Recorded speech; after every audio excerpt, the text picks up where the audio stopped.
व्यक्तिवाद की आलोचना में क्या बताया है, ये मिल ने दिया है व्यक्तिवाद का सिद्धांत, जॉन स्टुअर्ट मिल। इसमें क्या आलोचना दी गई है, कई आलोचक हैं इसके। आलोचक सभी तर्कों को असत्य, जो इसका समर्थन दिया है उस समर्थन को आलोचना करते हैं और उसका खंडन करते हैं। वे क्या कहते हैं, राज्य। अब उसमें क्या बताया था, राज्य की अयोग्यता। अब इसमें क्या है, राज्य एक बुराई नहीं है। आलोचना करते हैं कि राज्य बुराई नहीं है, राज्य होगा तो व्यक्तियों का विकास होगा, राज्य नहीं होगा तो व्यक्तियों का विकास ही नहीं हो गया। राज्य का विकास शक्ति और पापों के कारण नहीं बल्कि मनुष्य की जीवन की आवश्यकताओं के कारण हुआ है। राज्य तो सभ्य जीवन की आवश्यकता है जो सामाजिक कल्याण और सामूहिक हित के विविध कार्य करती है।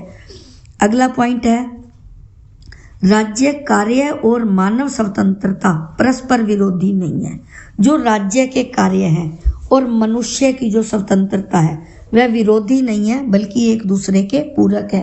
और जबकि समर्थक क्या कहते हैं, एक दूसरे के विरोधी। तो ये विरोधी नहीं है। क्यों नहीं है, स्वतंत्रता की उत्पत्ति तथा उनकी सुरक्षा की समस्या उसे नियंत्रित करने की ही समस्या है। ये किसने कहा है, लास्की ने। अगला पॉइंट है, मानवीय कार्यों का आत्म विषयक और पर विषयक में विभाजन अव्यवहारिक और अनुचित है। क्या पॉइंट है, मानवीय कार्यों का आत्म विषयक यानी कि आत्मा के विषय से संबंधित और पर विषयक दूसरों के विषय से संबंधित विभाजन अव्यवहारिक, यानी कि जो इनका जो बंटवारा बताया है वो अनुचित बताया है, व्यवहारिक नहीं है। मिल द्वारा आत्म विषयक और पर विषयक दो वर्गों में बांटना भ्रांतिपूर्ण है। वस्तुतः यानी कि मनुष्य एक सामाजिक प्राणी है, समाज में रहते हुए अपना जीवन व्यतीत करता है और ऐसा कोई भी कार्य नहीं करता जिसका उस पर अप्रत्यक्ष परिणाम मिले। इसीलिए रिची भी एक डेफिनेशन लिखते हैं, व्यक्ति के विचार भी पूर्णतया आत्म विषयक नहीं होते, इसलिए मिल का विभाजन अस्वीकार्य है।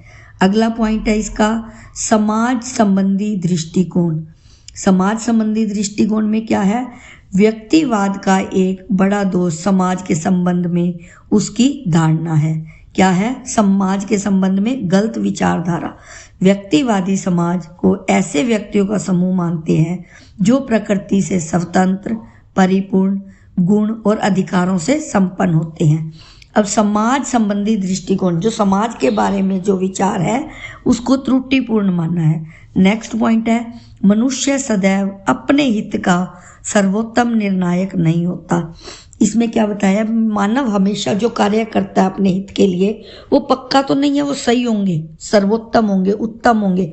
अब मान लो आप कोई कार्य करते हो, मैंने आपको कोई प्रोजेक्ट दिया, आप उस पर कार्य कर रहे हो, ये गारंटी तो नहीं है कि वो उत्तम करोगे। आप कोशिश है आपकी, उस कोशिश को सफलता मिले ना मिले, सफलता भी मिल सकती है और असफलता भी हो सकती है। इसीलिए क्या कहा है कि हित का सर्वोत्तम निर्वहन नहीं होता। कई बार क्या होता है, गलत कार्य व्यक्ति कर बैठता है। नेक्स्ट है, समाज संबंधी दृष्टिकोण त्रुटिपूर्ण है। समाज के बारे में क्या बताया है, जो दृष्टिकोण है समाज के बारे में वो गलत है। क्या कहा है उसने, व्यक्तिवादियों द्वारा व्यक्ति के गौरव को प्रतिष्ठित करते हुए समाज की उपेक्षा कर दी गई है। नेक्स्ट है, प्राणी वैज्ञानिक तर्क असंगत और अमानवीय है। जो प्राणी का वैज्ञानिक तर्क है वह अमानवीय यानी कि मानवता के विरुद्ध है, जो सत्यता, संगतता और मानवता से परे है।